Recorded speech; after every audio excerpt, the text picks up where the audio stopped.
हरियाणा में जो कच्चे कर्मचारी जो है ना, उनको पक्के करने की बात चल रही है। तो अब उसको कच्चे कर्मचारी को जो पक्के करने की बात है ना, वहाँ पे 2 पॉइंट है, सीएमओ की 2 राय हैं। एक राय तो ये है कि भाई जो कच्चे कर्मचारी हैं उनको पक्का कर दो। पक्का कर दोगे तो उसका क्या फ़ायदा होगा? उसका फ़ायदा ये होगा कि भाई गवर्नमेंट के ख़िलाफ़ जो नाराज़गी है वो माहौल बदलेगा। माहौल बदलेगा तो गवर्नमेंट की जो वोट परसेंटेज है वो बढ़ सकती है। एम्प्लॉयज़ में एक अच्छा संदेश जाएगा तो उनकी फैमिलीज से भी वोट आएंगे, रिलेटिव से भी वोट आएंगे।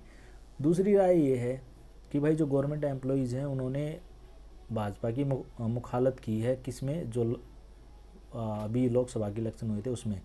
एकदम अगर ऐसा फैसला लोगे तो लोगों में एक ये संदेश जाएगा कि भाई गवर्नमेंट डर गई, मतलब गवर्नमेंट बैकफुट पे है।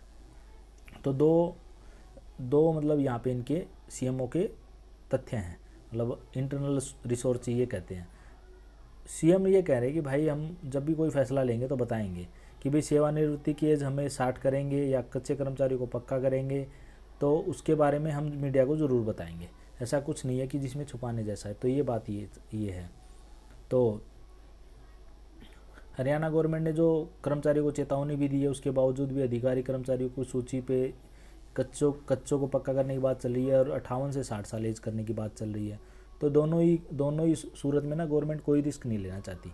तो अगर मान लो 58 से 60 कर देगी तो एम्प्लॉयमेंट थोड़ा कम हो जाएगा, लोग नाराज़।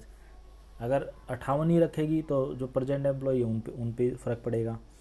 तो इस तरह से करके ना गवर्नमेंट दोनों तरह से फंसी हुई है। अगर 58 से 60 कर देगी तो जो युवा पीढ़ी है वो वोट नहीं देगी, जो मतलब जिनके लिए वैकेंसियाँ नहीं वो कम हो जाएंगी। लेकिन कर्मचारी संगठन ने लगातार नायब सैनी से और मुख्यमंत्री के प्रधान सचिव राजेश खुल्लर से मुलाकात की। उन्होंने बताया कि भाई 2,70,000 पक्के कर्मचारी, 1,30,000 कच्चे कर्मचारी, टोटल 4 लाख के आसपास हरियाणा में कर्मचारी हैं। और उसमें HKRN जो है हरियाणा में, उसमें 12,500 गेस्ट टीचर भी हैं। DC रेट और एड होक पे 7,000 कर्मचारी तैनात है। पहले योजना थी कि एड होक और जो DC रेट पे लगे हुए हैं उनको पक्का किया जाएगा। अब बताया जा रहा है कि भाई गेस्ट टीचर की तर्ज पे समान वेतन और 58 साल का जो सेवानिवृत्त है वो कानून भी लागू किया जाएगा, मतलब वो पॉइंट लागू किया जाएगा।